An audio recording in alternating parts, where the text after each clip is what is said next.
आप सभी को मेरा प्रणाम। मैं गीता मधु थापड़, रोल नंबर 48, बीएड प्रथम वर्ष की छात्रा अध्यापिका। हिंदी दिवस के इस शुभ अवसर पर हिंदी साहित्य के संसार में अतुलनीय योगदान देने वाले मुंशी प्रेमचंद जी इनकी एक कहानी सुनाने वाली हैं। प्रेमचंद जी ने कहानी और उपन्यास के माध्यम से लोगों को साहित्य से जोड़ने का काम किया है। उनका कहानी विश्व में बहुत बड़ा नाम है।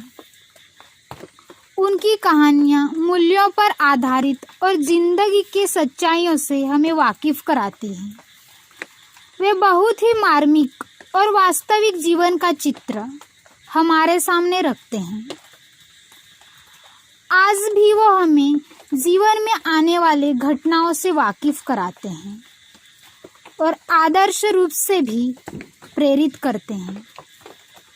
हमारी कहानी का नाम है सती।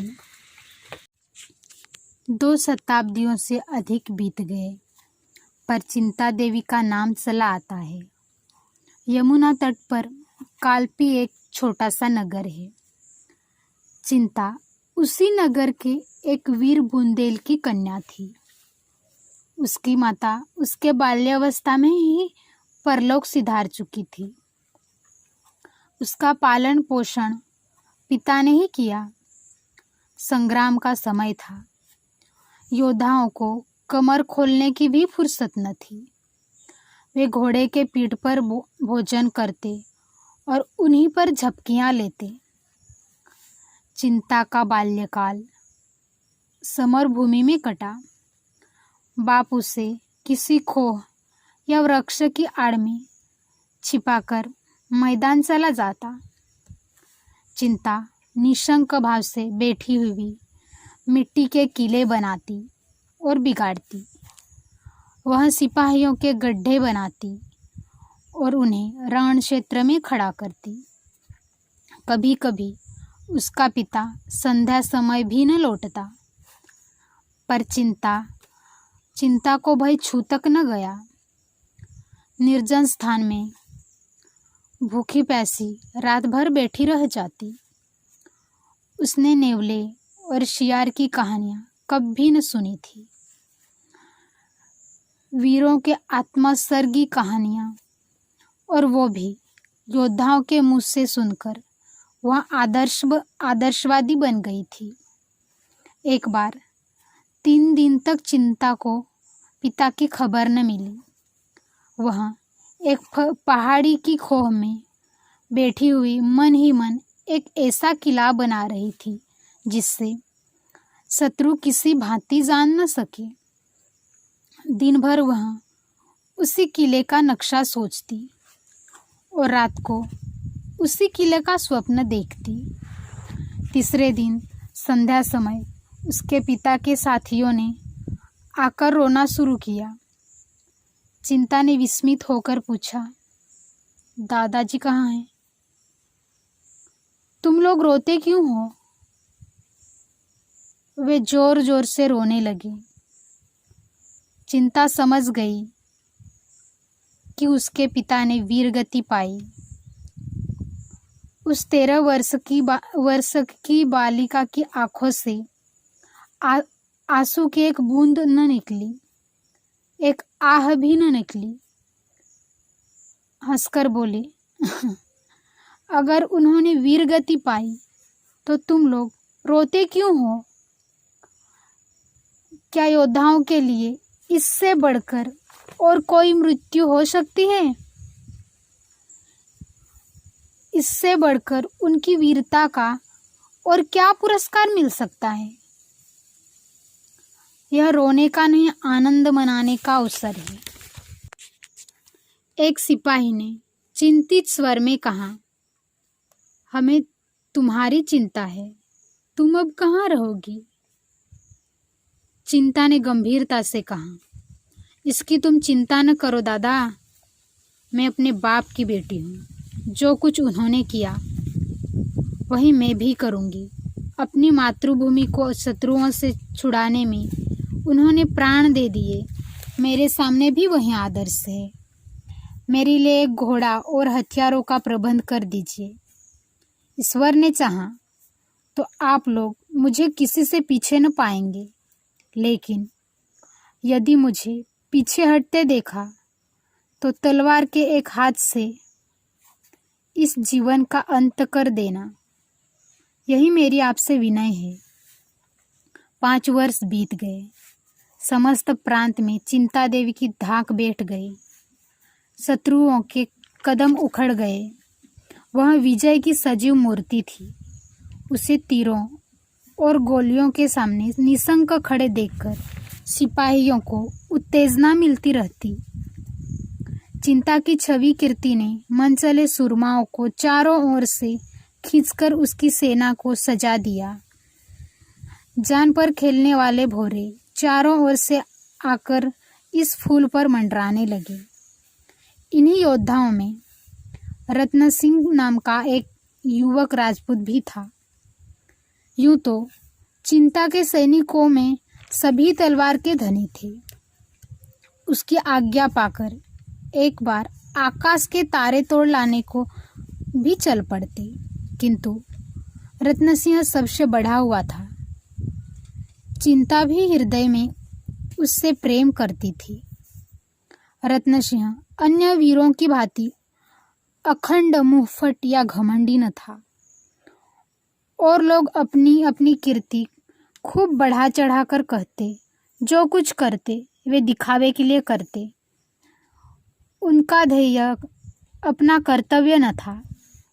रतन सिंह जो कुछ करता शांत भाव से अपना कर्तव्य समझकर।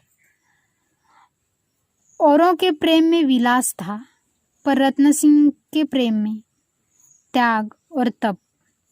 और लोग मीठी नींद लेते थे, पर रत्न सिंह तारे गिन गिन कर रात काटता। औरों को चिंता के सामने चहकते देखकर उसे उनकी वाक्पटुता पर आश्चर्य होता था। दिखावे की उसकी सामर्थ्य ही न थी। आधी से अधिक रात बीत चुकी थी। चिंता अपने खेमे में विश्राम कर रही थी। सैनिकगण भी खा पीकर गाफिल पड़े थे। आगे घना जंगल था। जंगल के आगे शत्रुओं का एक दल डेरा डाले पड़ा था।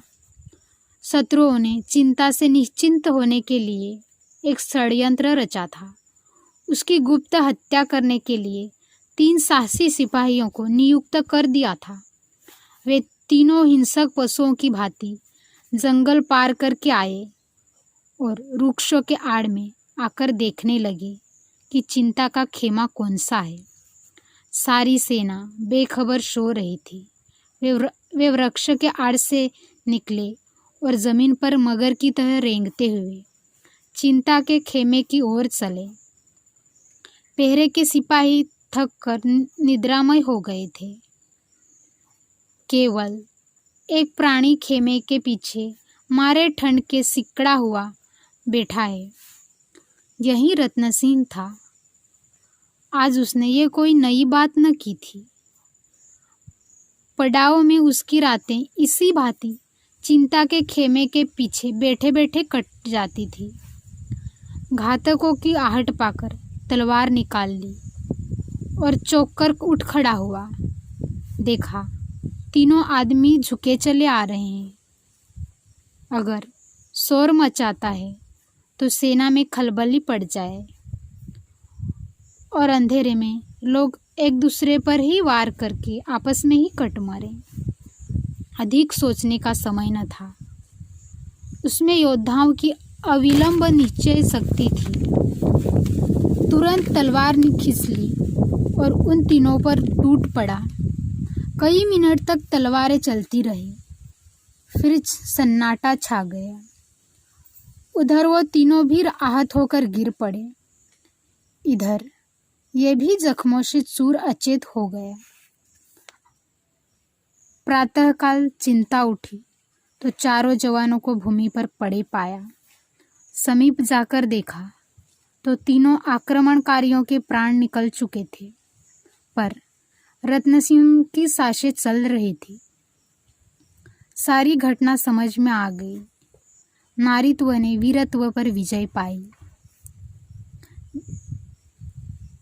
जिन आँखों से पिता के मृत्यु पर आँखों से आंसू की एक बूंद भी न गिरी थी, उन्हीं आँखों से आज गंगा बहने लगी। उसने रत्न सिंह का सिर अपनी जांघ पर रखकर हृदयांगन में रचे हुए स्वयंवर में उसके गले में जयमाला डाल दी। महीने भर न रत्न सिंह की आंखें खुली न चिंता की आंखें बंद हुई। महीने बाद रत्न सिंह की आंखें खुली। देखा, चिंता सामने पंखा लिए खड़ी है। क्षीण स्वर में बोला, चिंता, पंखा मुझे दे दो, तुम्हें कष्ट हो रहा है। उसने स्नेह मधुर स्वर में कहा, चिंता, प्राणनाथ, यदि ये कष्ट है तो सुख क्या है? मैं नहीं जानती। प्राणनाथ, यह शब्द सुनकर नसों में एक नए जीवन का संचार हो उठा, मानो उसकी सारी अभिलाषाएं पूरी हो गई हो। मैं तुमसे सत्य कहती हूँ, मैंने आजीवन ब्रह्मचारिणी रहने का प्रण कर लिया था, लेकिन तुम्हारे आत्मोत्सर्ग ने मेरे प्रण को तोड़ डाला। मेरा पालन योद्धाओं के गोद में हुआ है। मेरा हृदय उसी पुरुष सिंह के चरणों पर अर्पण हो सकता है जो प्राणों की बाजी खेल सके। चारों ओर अनुरागमयी चांदनी छिटकी हुई थी और उसकी हास्यमयी छटा में वर वधू प्रेमालाप कर रहे थे। सहसा खबर आई कि शत्रुओं की सेना किले की ओर बढ़ी चली आ रही है। रत्न सिंह उठ खड़ा हुआ। खूंटी से लटकती तलवार उतार ली। चिंता ने उसकी ओर कातर स्नेह दृष्टि से देखकर कहा, कुछ आदमियों को भेज दो। रत्न सिंह, नहीं। बंदूक कंधे पर रखते हुए कहा, मुझे भय है कि अब की वे बड़ी संख्या में आ रहे हैं। चिंता, तो मैं भी चलूंगी। रत्न सिंह, नहीं, मुझे आशा है वे लोग ठहर न सकेंगे।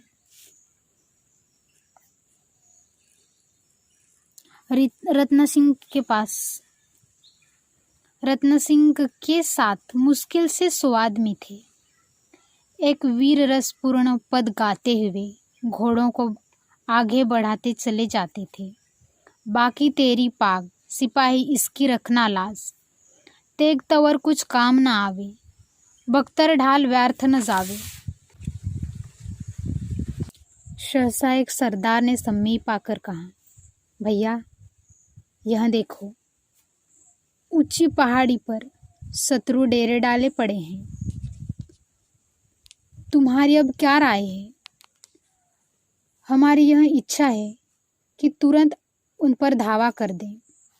गाफिल पड़े हुए हैं, 1000 से कम न होंगे। सिपाही, तो धावा कर दिया जाए ना? रत्न सिंह, जैसी तुम्हारी इच्छा। संख्या अधिक है, सोच लो। सिपाही, इसकी परवाह नहीं, हम इससे भी बड़ी सेनाओं को परास्त कर चुके हैं। रत्न सिंह, यह सच है, पर आग में कूदना ठीक नहीं। सिपाही, भया, सिपाही का तो जीवन ही आग में कूदने के लिए है। एक क्षण में शत्रु सामने आ पहुंचे। इतनी बहुसंख्य सेना के सामने ये मुट्ठी भर आदमी क्या कर सकते थे? चारों ओर से रत्न सिंह की पुकार होने लगी, भैया, तुम कहाँ हो? सामने आकर हमें मार्ग दिखाओ, हमारा उत्साह बढ़ाओ। पर रत्न सिंह का कहीं पता न था। शत्रु दल सिर पर आ पहुंचा और दोनों दलों में तलवारें चलने लगी। बुंदेलों ने प्राण हथेली पर लेकर लड़ना शुरू किया, पर एक को एक बहुत होता है। 1 और 10 का मुकाबला ही क्या, यह लड़ाई न थी, प्राणों का जुआ था। बुंदेलों को निराशा का अलौकिक बल था। खूब लड़े पर क्या मजाल कि कदम पीछे हटे, जिससे जितना आगे बढ़ा। अंत क्या होगा इसकी किसी को चिंता न थी। कोई तो शत्रुओं की सफ़ें चीरता हुआ सेनापति के समीप जा पहुंचा, कोई हाथी पर चढ़ने की चेष्टा करते हुए मारा गया। उनका अमानुषिक साहस देखकर शत्रुओं के मुंह से भी वाहवाही निकलती थी, लेकिन ऐसे योद्धाओं ने नाम पाया है, विजय नहीं। जिस पर संगठन का भार था उसका कहीं पता न था। शत्रुओं ने एक एक लाश देखी, पहाड़ी के एक एक चट्टान का मंथन कर डाला, पर रत्न सिंह हाथ न आया। शत्रुओं की विजय हुई पर अधूरी। चिंता के हृदय में आज न जाने क्यों भांति भांति की शंकाएं उठ रही थी। वह कभी इतनी दुर्बल न थी। बुंदेलों की हार ही क्यों होगी, इसका कारण तो वह नहीं बता सकती, पर यह भावना उसके विकल हृदय से किसी तरह न निकलती। उस अभागिन के भाग्य में यदि प्रेम का सुख भोगना लिखा होता तो क्या बचपन में ही माँ मर जाती, पिता के साथ वन वन घूमना पड़ता, खोहों और कंदरों में रहना पड़ता, और वह आश्रय भी तो ज़्यादा दिन न रहा। पिता भी तो मुंह मोड़कर चल दिए। तब से उसे एक दिन भी आराम से बैठना नसीब न हुआ। विधाता क्या अब अपना क्रूर कौतुक छोड़ देगा? आह! उसके दुर्बल हृदय से इस समय एक विचित्र भावना उत्पन्न हुई। संध्या हो गई थी। सूर्य भगवान किसी हारे हुए सिपाही की भांति मस्तक झुकाते हुए कोई आड़ खोज रहे थे। सहसा एक सिपाही नंगे सिर पांव निरस्त्र उसके सामने आकर खड़ा हो गया। चिंता पर वज्रपात हो गया। एक क्षण तक मर्माहित बैठी रही, फिर उठकर घबराई हुई सैनिक के पास आई और आतुर स्वर में पूछा, कौन कौन बचा? सैनिक, कोई नहीं। चिंता, कोई नहीं। चिंता सिर पकड़कर भूमि पर बैठ गई। सैनिक ने कहा, शत्रु समीप आ पहुंचे। चिंता, समीप आ पहुंचे? चिंता, तुरंत चित्ता तैयार करो। सिपाही, अभी हम सिर कटाने को हाजिर ही हैं। चिंता, तुम्हारी जैसी इच्छा, मेरे कर्तव्य का तो यही अंत है। सिपाही, किला बंद करके हम महीनों लड़ सकते हैं। चिंता, तो जाकर लड़ो, मेरी लड़ाई अब किसी से नहीं। एक और अंधकार प्रकाश को पैरों तले कुचलता चला आता था, दूसरी ओर विजय शत्रु लहराते हुए खेतों को, और किले में चिता बन रही थी। जो ही दीपक जले, चिता में भी आग लग गई। सती चिंता 16 श्रृंगार किए अनुपम छवि दिखाती हुई प्रसन्न मुख अग्नि मार्ग से पतिलोक की यात्रा करने जा रही थी। चिंता के चारों ओर स्त्री और पुरुष जमा थे। शत्रुओं ने किले को घेर लिया है, इसकी किसी को फिक्र न थी। शोक और संतोष से सबके चेहरे उदास और सिर झुके हुए थे। अभी कल ही इसी आंगन में विवाह का मंडप सजा था। जहाँ इस समय चिता सुलग रही है, वहीं कल हवन कुंड था। कल भी इसी भांति अग्नि की लपटें उठ रही थी, इसी भांति लोग जमा थे, पर आज और कल के दृश्य में कितना अंतर है। सहसा घोड़े की टापों की आवाज़ें सुनाई देने लगी। मालूम होता था कोई सिपाही घोड़े को सरपट भगाता चला आ रहा हो। एक क्षण में टापों की आवाज़ बंद हो गई और एक सैनिक आंगन में दौड़ा हुआ पहुंचा। लोगों ने चकित होकर देखा, यह रतन सिंह था। रतन सिंह चिता के पास जाकर हाँफता हुआ बोला, प्रिय, मैं तो अभी जीवित हूँ। हाय, यह तुमने क्या किया? चिता में आग लग चुकी थी। चिंता की साड़ी से अग्नि की ज्वाला निकल रही थी। रत्न सिंह उन्मत्त भांति चिता में घुस गया और चिंता का हाथ पकड़कर उठाने लगा। लोगों ने चारों ओर से लपक लपक कर चिता की लकड़ियां हटानी शुरू की, पर चिंता ने पति की ओर आंख उठाकर भी न देखा, केवल हाथों से उससे हट जाने का संकेत किया। रत्न सिंह सिर पीटकर बोला, हाय प्रिय, क्या हो गया? मेरी ओर देखो तो, मैं तो जीवित हूँ। चिता से आवाज आई, तुम्हारा नाम रत्न सिंह है, पर तुम मेरे रत्न नहीं। तुम मेरी तरफ देखो तो, मैं ही तुम्हारा दास, तुम्हारा पति हूँ। चिंता, मेरे पति ने वीर गति पाई। हाय, कैसे समझाऊं? अरे लोगों, किसी भांति अग्नि शांत करो, मैं ही रत्न सिंह हूँ। प्रिय, क्या तुम मुझे नहीं पहचानती? अग्नि शिखा चिता के मुख तक पहुंच गई थी। चिंता स्पष्ट स्वर में बोली, खूब पहचानती हूँ, तुम मेरे रत्न सिंह नहीं। मेरा रत्न सिंह सच्चा सूर था। वह आत्मरक्षा के लिए इस तुच्छ देह को बचाने के लिए अपने क्षत्रिय धर्म का त्याग न करता। मैं जिस पुरुष के चरणों की दासी बनी थी, वह देवलोक में विराजमान है। रत्न को बदनाम मत करो।